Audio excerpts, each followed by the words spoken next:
জুতো পরে আসতে ভুলে গেছে। এই রে জুতো পরা অভ্যাস নেই নাকি গো? আর কে ভুলে গেছে জুতো পরতে? আন্টি বয়স্ক মহিলা।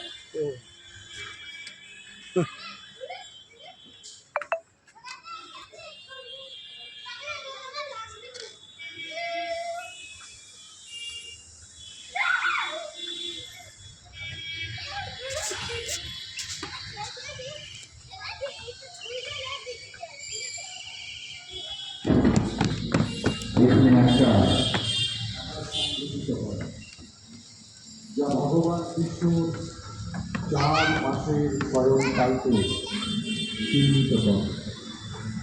সেখানে হাজার হাজার পুণ্যার্থীরা এসে উপস্থিত হন। বলা হয় ভগবান বিষ্ণুকে তীব্র নিদ্রা থেকে জাগানোর এটি একটি উপাসনা।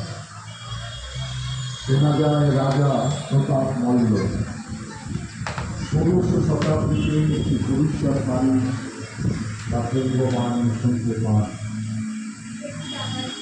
যে মন্দিরে মূর্তি দর্শনে